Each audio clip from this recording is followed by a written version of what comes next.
All right, good to see you. You open your Bibles to the book of Esther, chapter 2. Esther, chapter 2.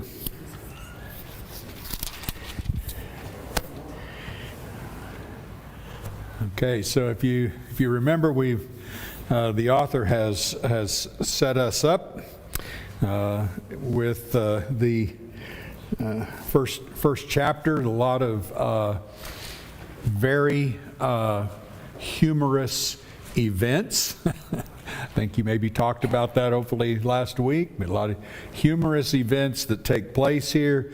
The king starts out with a 6-month extravaganza of a party, and he's invited all his nobles to come to the party, and it just ramps up more and more. You might remember that we know historically, by the way, there's a guy named Herodotus who wrote secular history about this, especially this era of the Persians and the Persian Empire. So we learn a lot of background just from Herodotus, and so in this particular case, he talks about the fact that this party fits the exact year 483 when he did call all his nobles together for the purpose of partying with them and showing them his great wealth and the wealth of the Persian Empire and just the extravagance of it, to convince them to allow him to go to war against Greece. And the pinnacle moment apparently was, all right, guys, now I'm going to show you the queen. And he calls for the queen to come in and show her beauty to all of them. And the eunuch comes back and says, "She ain't coming." And there you go. We start a domino effect, that just sets off the whole rest of the story. And I do really love the part where these men all get together.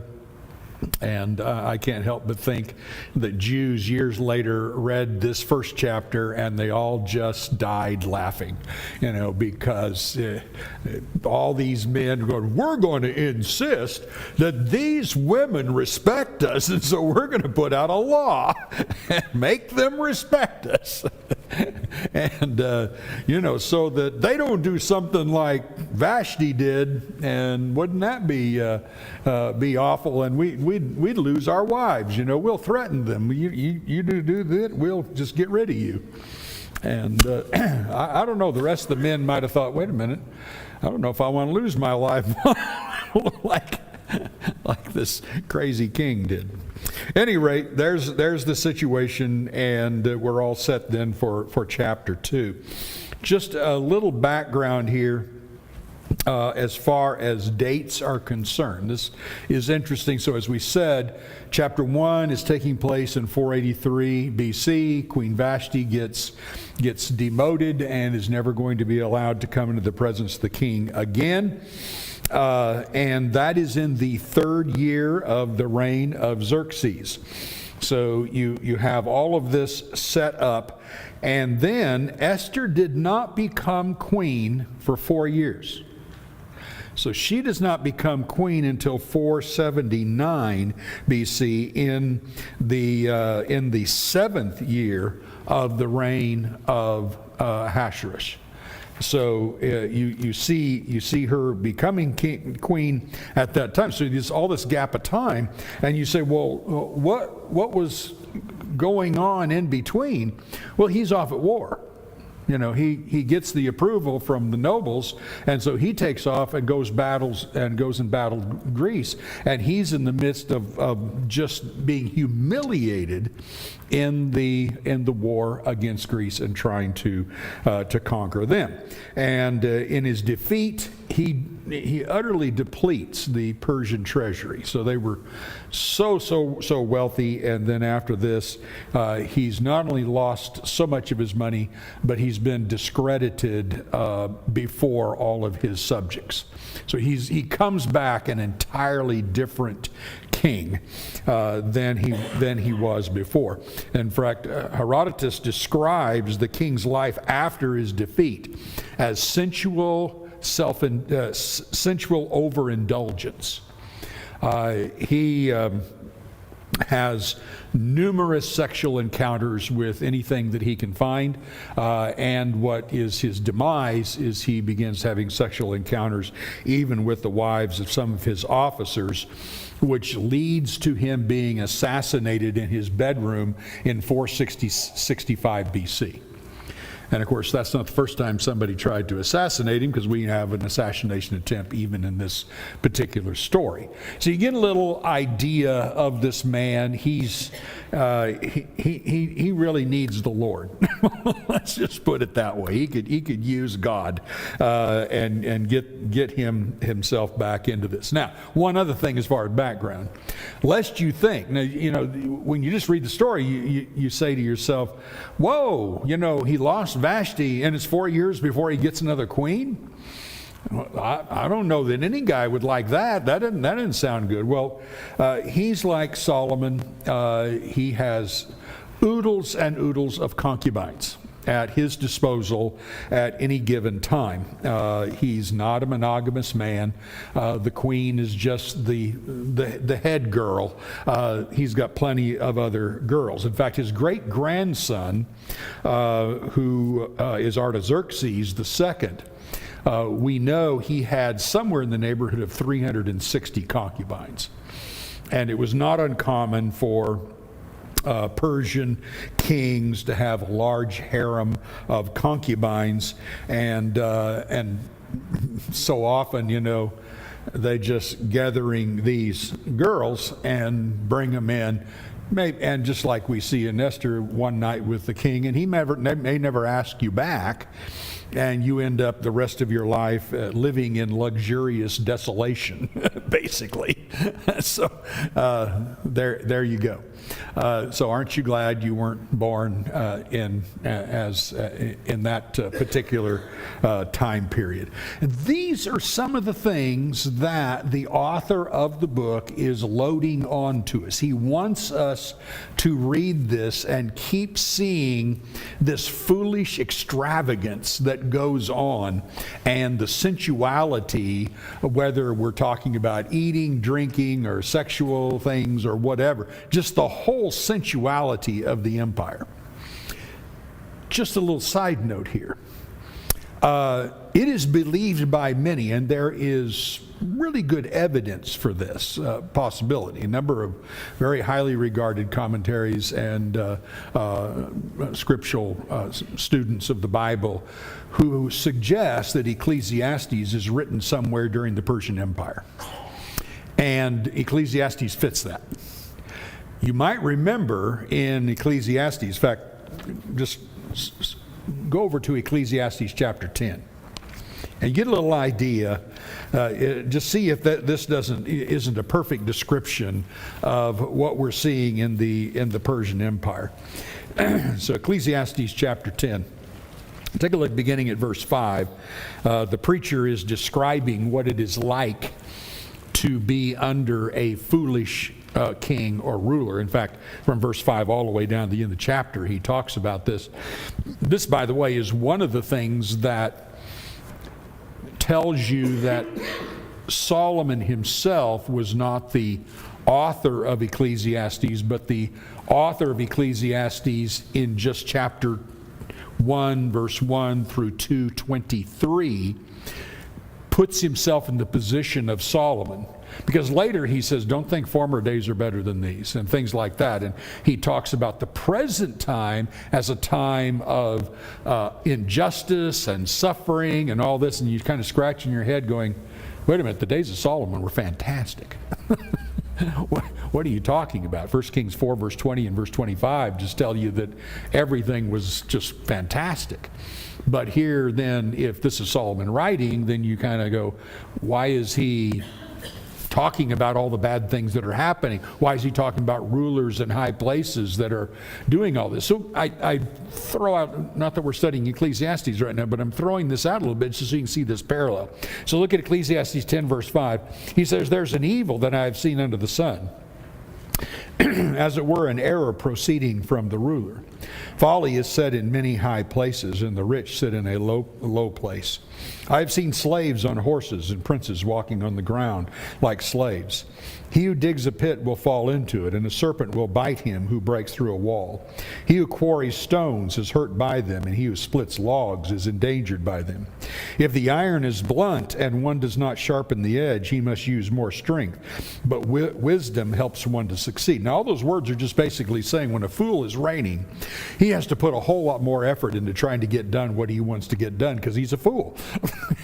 And he when he tries to do something, it comes back on him. If he's quarrying stones and splitting logs, he's liable to hurt himself or do that. So foolish rulers tend to hurt themselves eventually more than anybody else. They self-destruct, and that's what he's talking about here. Then you notice verse 12. He says, the words of a wise man's mouth win him favor, but the lips of a fool consume him. The beginning of the words of his mouth is foolishness, and the end of his talk is evil madness. A fool multiplies words, though no man knows what is to be, and who can tell him what will be after him?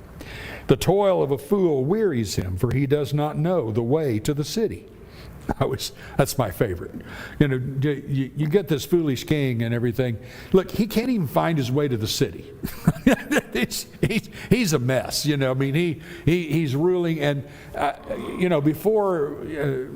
If you've never lived in a country, if you never had a ruler that was that way, read a little history and you'll read a whole bunch about them. Absolute biological morons. It's just terrible.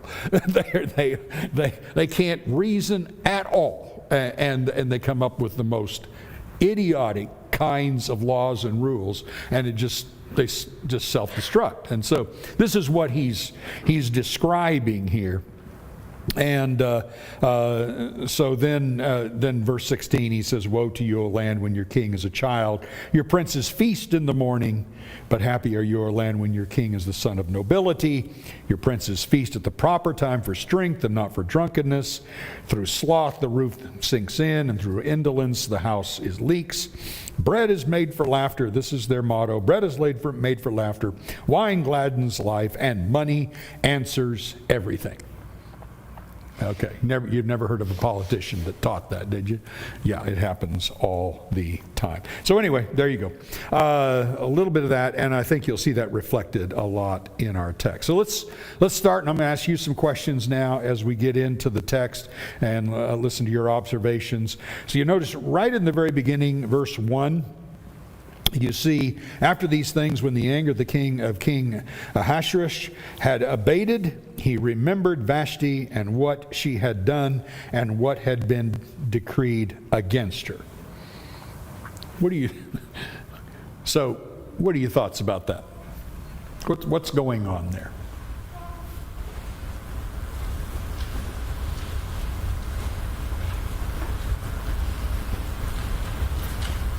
He's trying to figure out some way to keep his reputation. Well, get his reputation back, or get what? Maybe something else. Well, it seems like the more wives or concubines are, the bigger harems they have, the more powerful they seem or something. Because she's not even in the first harem; she's in the second.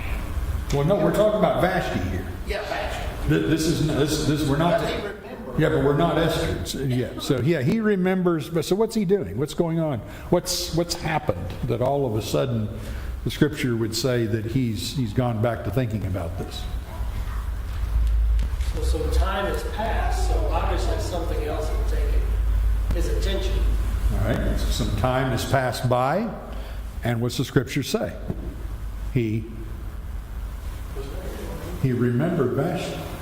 What are you remembering Vashti? And he's remembering what happened to her. And he's remembering what was decreed against her. And he remembers what she'd done. What's going on? He was drunk. Yeah. All of a sudden he's sobered up, and his anger is subsided. And as so often happens when somebody does something in a hasty way, you calm down. A little bit later you think, man, I miss my queen. I don't think there's any doubt that's what's going on here. Why else would this be mentioned? He just started contemplating that. So you said Esther wasn't chosen for 4 years later? She did not become queen for 4 years later. Yeah, Okay. he's gone to war. So we don't know where this verse fits within that timeline. Yeah, don't know. Yeah, Because we know at least it's more than a year before she's chosen. yeah, it is. So time has to go by and everything, but it is not until 479. And it's 483 when he does this. Like the distance between verse 22 of chapter 1 and chapter 2, verse 1, that's hard to say, really. Well, it was after his campaign against Greece. Right. So it had to be year 2 anyway. Yeah, something like that. So maybe he's gone to Greece a couple of years or year and a half or something like this. 2 years, I don't know. I never did read anything to tell me exactly how long that war is. I'm sure that's probably not hard to find, but that's where they were. Yeah, Mara. It looks bad with a king without a queen. Back his Sure. wounded pride probably remembers, oh yeah, we need to replace her. Yeah. I just wanted to note that just because it's just interesting that here is the king, and we took care of it. We put out our edicts, and we told all the women they better submit to their husbands and all this. And then the very next verse is the king, in a more sober moment, goes, man, where's Vashti? What happened? What did I do? I've mentioned to you, by the way, that it was not uncommon for Persians to make big decisions while they were drunk. And they had the idea that somehow they were more in connection to the spirits or to the gods, and then they would revisit it after they weren't drunk, and if they still thought it was okay, then they would do it. Yes, Elizabeth. Are we supposed to compare this foolish king to God, the good king, who is always watching? And when it says he remembers, it means he's always watching, and now he's going to take action when it's the right time. Okay, well, in this case, of course, it's the king that's remembering. Yeah, I'm saying, like, this phraseology, are we intended to compare it to God, who's actually a good king? Yeah, and I think that's going to eventually come out. You're going to see the contrast between the foolishness of earthly leaders and then the justice of what God would actually bring. Sure, good point. So now notice how that compares to verse 2. Then the king's young men who attended him said, "Let beautiful young virgins be sought out for the king." What are the young men doing?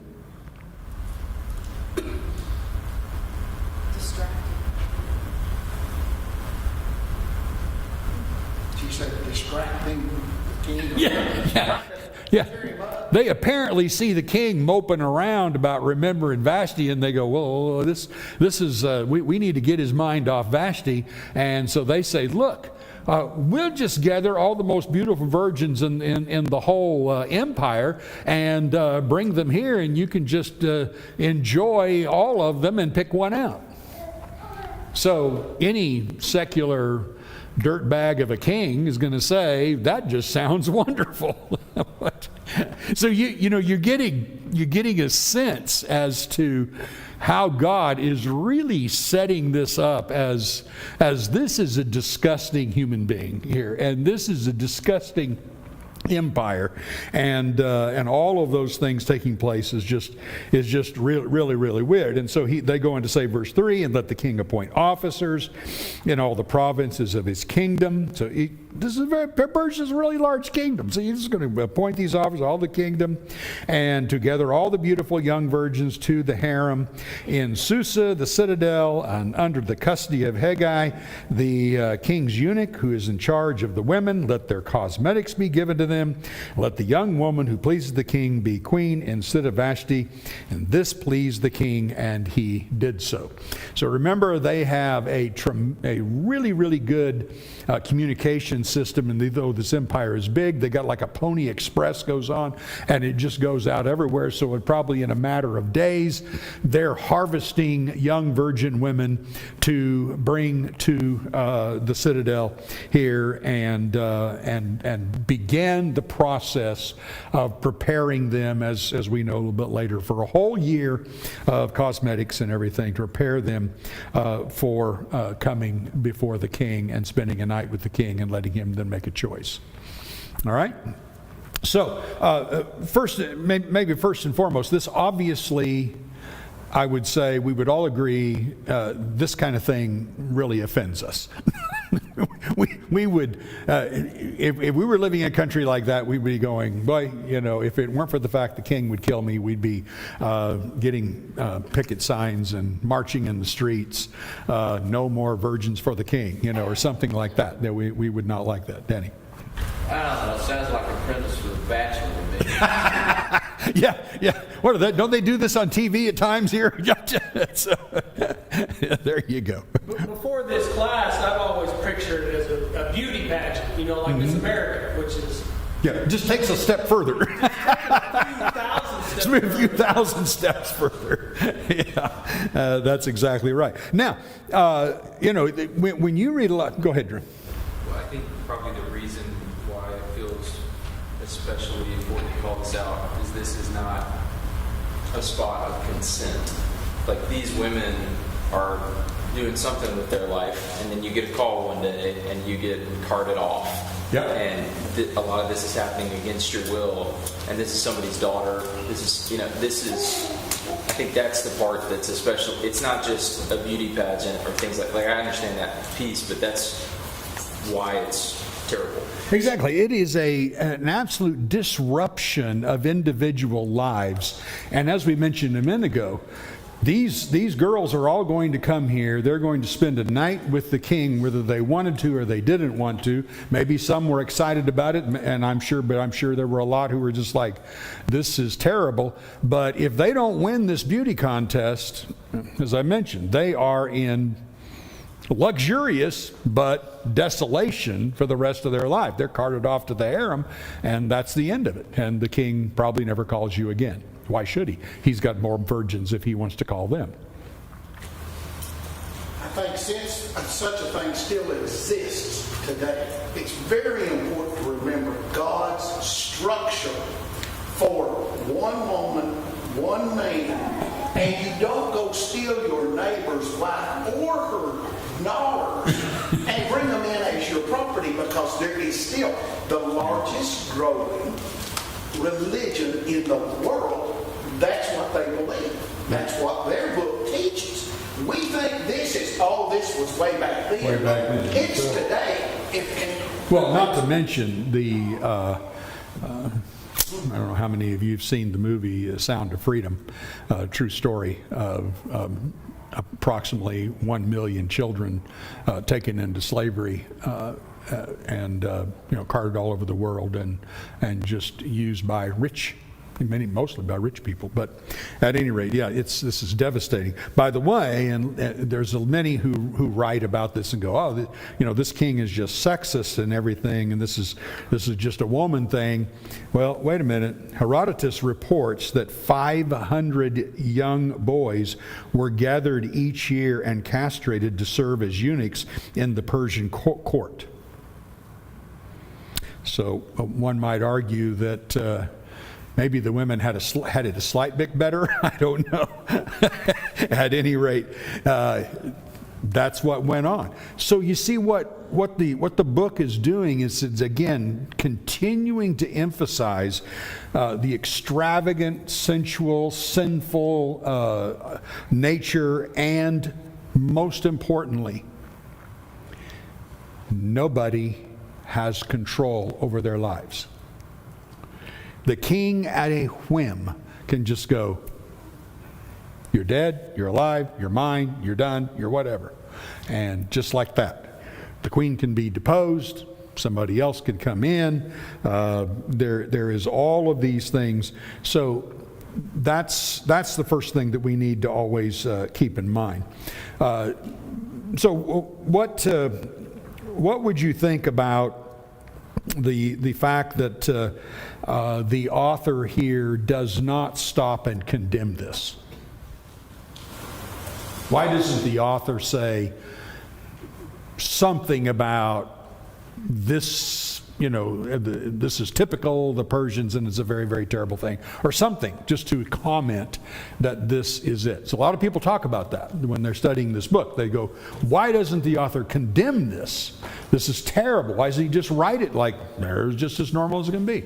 So any answers? Yeah, Belinda. But this is not a commentary. This is just a narrative of events. Yeah, exactly. So when you read Genesis and you read bad things happen, do you read Moses stopping and going, by the way, Abraham lying about his wife is not a good thing? No, it is expected that you read this and you realize that this is terrible. And the point of it is to emphasize the brutality of the Persian Empire and the helplessness of the citizens. Now, why do I need to be emphasized the helplessness of Esther, Mordecai, the Jews, and in fact all the citizens? Why do I need that emphasis to set up the story?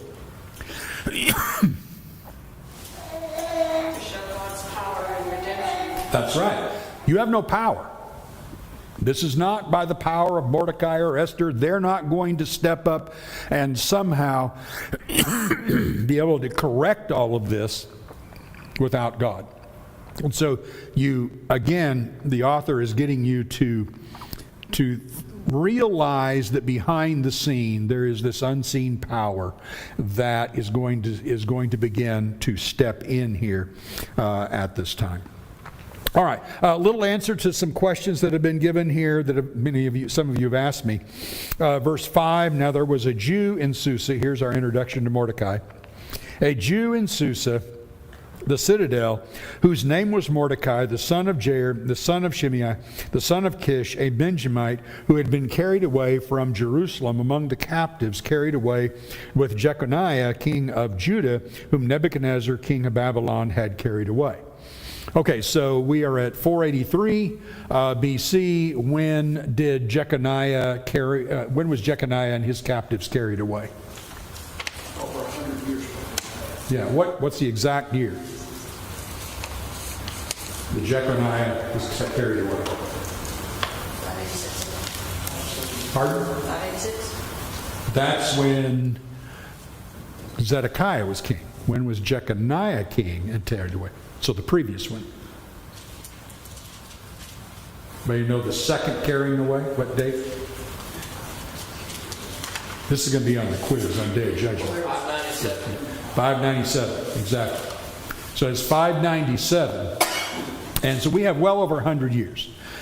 Even if he was taken away as a baby, he'd be at least 110, 111 years old. Probably not. People weren't really living that long at this time. So when you read this, I would suggest that possibly what he's saying here is maybe referring to Kish or maybe even Shimei. One of his descendants was carried away, but they're carried away and then he comes from them. He's part of the captives, and that seems to be the idea. Because it would be hard-pressed to say, well, he's 110, 111 years old at this time. Just probably not the way that is. But what is important about this is not to quibble about, what does that really mean?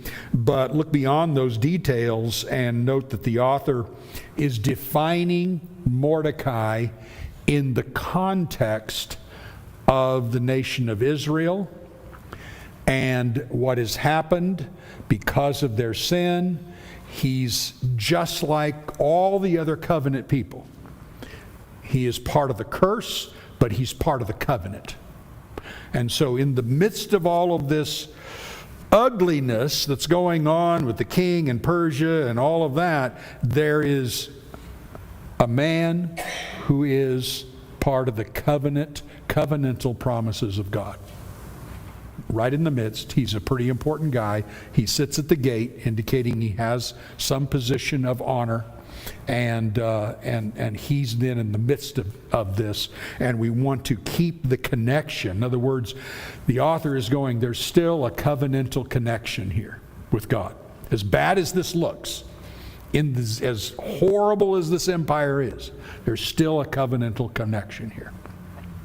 Isn't that a story about no matter how bad the society gets you're in, you can still do what you're supposed to? Yeah. Well, but Mordecai and Esther aren't. So that, yeah, Daniel was. We can use that example with Daniel, but in this particular case, when you try to in any way justify Mordecai and Esther, you're really hard pressed. There's just so many things that would be a violation of the Torah. Kind of reminds me of what Paul says when he gives his pedigree. I'm a Jew of Jew, gives his connection, all this kind of stuff. All that stuff made no difference. Yeah. But his connection to Christ made it. That's right. That's right. And that's a really good point with Danny Nate here, because when you're talking about the covenantal promises, as soon as here we are reading this and we're just going yuck, yuck, yuck. Look, these people are crazy. They're, all this, and then all of a sudden there is a Jew named Mordecai, and here is his pedigree, and he's back to Kish, and you go, wait a minute. God is still alive and well here because God made some promises. And he has to keep these promises. And just the fact that you just say, there's a Jew. So springs a little hope as you see that. And it also sets up the tension between Mordecai and Haman. That's right. Introduction to Kish. Kish is and we don't know if this is the Kish that's the father of Saul or a Kish that's later down the lineage, but it's obviously Kish connected to King Saul, and because that is the lineage. Well, here's Kish, Saul, and Saul, of course, 1 Samuel 15, was told to kill all the Amalekites, and Agag the king, and Agag he saved alive, and Samuel came and hacked him to pieces. And then the next chapter we're going to read about Haman the Agagite. And we're going to read that Mordecai wouldn't bow down to him, and when Mordecai is pressed as to why he doesn't bow down to Haman, he says, I'm a Jew. Oh, now the puzzle starts coming together. Now we're figuring out why this whole thing is being triggered. So that's how the writer then is setting this up. And in fact, it's just kind of subtle. He just subtly says, Mordecai, the son of Kish. You go, what? I recognize Kish. That goes back to 1 Samuel 9, when Saul was appointed as king. So there you are. So everything's set up then for that. Now, verses 7 through 9. He was bringing up Hadassah, that is Esther, the daughter of his uncle, for she had neither father nor mother. The young woman had a beautiful figure and was lovely to look at. And when her father and her mother died, Mordecai took her as his own daughter. So when the king's order and his edict were proclaimed, and when many young women were gathered in Susa, the citadel, in custody of Hegai, Esther also was taken into the king's palace and put in custody of Hegai, who had charge of the women. And the young woman pleased him and won his favor, and he quickly provided her with cosmetics and her portion of food, with 7 chosen young women from the king's palace, and advanced her and her young women to the best place in the harem. All right, so here we have the only time in the book where we learn that the Jewish name of Esther, Hadassah. So it never mentions that name again. So here is Hadassah, by a little background, and this is some supposition, but a lot of Hebrew, even Hebrew commentators, etc., point out that possibly the word for Esther was the Persian word for star, which is transliterated in Hebrew as Ishtar, and then that was a Babylonian goddess of love and war.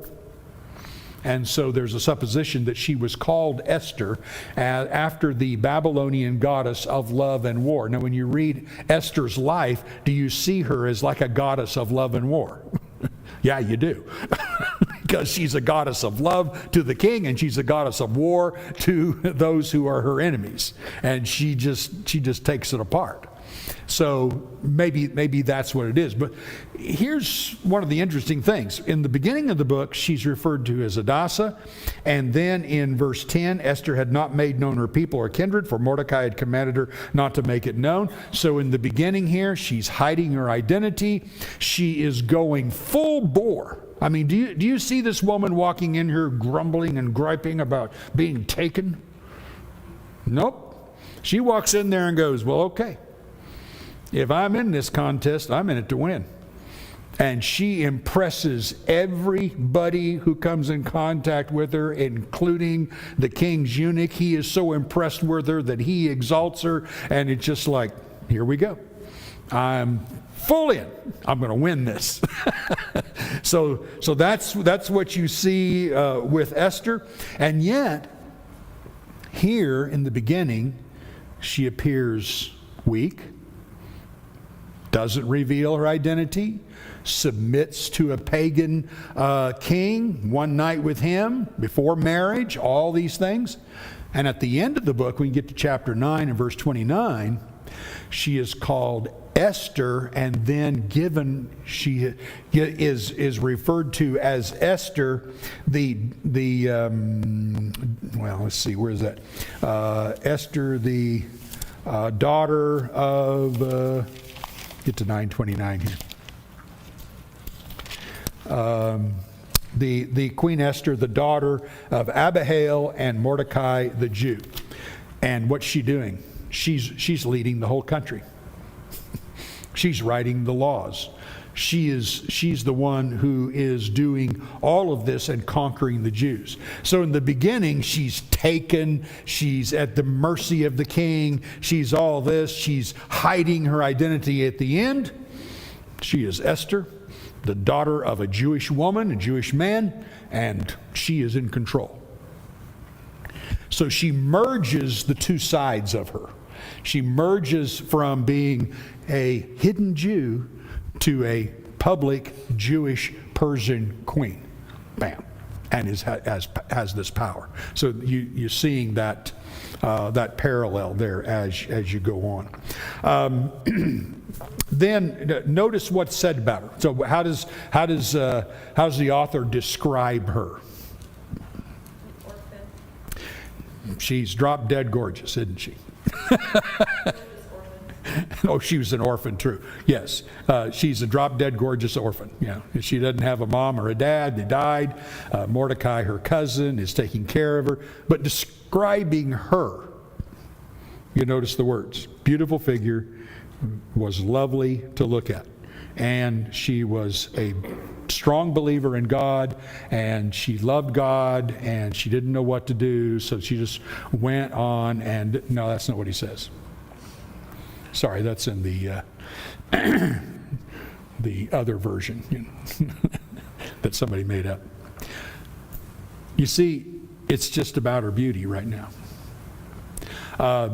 Jewish commentators over the years have suggested she is one of 4 of the most beautiful women in the world in the Bible. You take a wild guess who the other 3 are? I didn't guess right. Sarah is one. Very good. Okay, you got Sarah. Rachel. And not Rachel. It is Job's daughter. No. It says she's beautiful because only one. Job's daughter. Yes. In the last chapter of Job, it says he had Beautiful daughters. Okay. that name's one. Well, I'm talking about what Jewish commentators said. I'm not suggesting they're right. I'm just saying this is what they said. Okay, so Esther was one of 4 women, the most beautiful women in the world, and this is Sarah. This one surprised me, Rahab, and then this one doesn't surprise me, Abigail. Okay, now I probably would have thrown in blank on the name. The gal who came, somebody going to have to get this far. The gal who came and when David was old and withered up and couldn't get warm, the gal, Abishag, yeah. I always thought Abishag's got to be top of the list of the most beautiful women in the Bible. 21 years. Huh? Jacob worked 21 years. For Rachel. Hey, you want to argue with the Jews? I'm just telling you. I'm just the postman. I'm reporting to you. I didn't say I agreed with it. I just said this is what they said. And you know, Jewish commentators know everything, right? Yeah, exactly. So anyway, and then you see, of course, this beautiful woman, and she's just gorgeous, and everybody likes to look at her, and Haggai thinks she's great, and he exalts her, and it says she's taken with the rest of them. So you think, well, I wonder if she liked it or she didn't like it or whatever. Well, he doesn't care what you think about it. That's not the issue. Well, why didn't she object? Why didn't she do this? Why didn't she do... That's not the issue. If you get involved in all of those details, then you ruin the story. We're not here to make moral judgments about these people. We're here to see the unseen God no matter how immoral they are, or whatever we judge them as. That's the real point here, and that's what the author intends for us then to see through this. And these people, all the women are taken, Esther's taken. Who's in control? King's in control. What are you going to do? Got no choices. King's in control. And so this is how it happens, and everybody is at the mercy of this ruthless pagan king. That is the idea. All right, chapter 2, verse 10 and 11. We've already said Esther didn't make known her people. So in spite of the fact she's taken, she doesn't do that. Verse 12, now when the turn came for each young woman to go in to King Ahasuerus, after being 12 months under the regulations for the women, since this was the regular period of their beautifying, 6 months with oil and myrrh, and 6 months with spices and ointments for the women. When the young woman went in to the king, in this way she was given whatever she desired to take with her from the harem to the king's palace. In the evening she would go in the morning she would return to the second harem in custody of Shashgaz, the king's eunuch, who was in charge of the concubines. She would not go into the king again unless the king delighted in her and she was summoned by name. Okay, what are you supposed to see in all that? Here again is the idea that you're supposed to go away from that and going, just shaking your head. This is terrible. This is terrible what's happening then to these women. As Drew said, their whole lives now have been turned upside down. And it seems to us, it seems in the story, the only thing the king cares about is what's this woman going to be like in bed with me for one night. Now, you can't get much lower than that.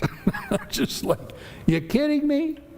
You're not going to at least date her for a week and find out what she's like? You're just going to judge on the basis of this? All right.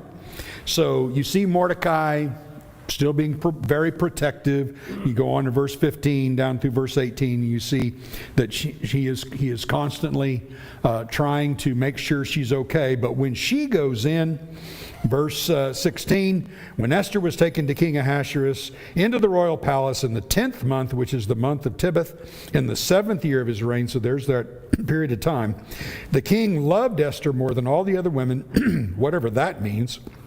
You know, what's it mean he loved her more than anybody else? What does that mean? And she won grace and favor in his sight more than all the other virgins, so that he set the royal crown on her head and made her queen instead of Vashti. Then the king gave a great feast, of course, that's what you do, for all his officials and servants, and it was Esther's feast. He also granted remission of taxes to the provinces and gave gifts to royal generosity, etc., with royal generosity. All right. So again, you just see this. She wins the contest, and if you get past all the moral stuff there, you say to yourself, a Jewish woman is queen of Persia. Glimmer of hope, maybe? See you next week.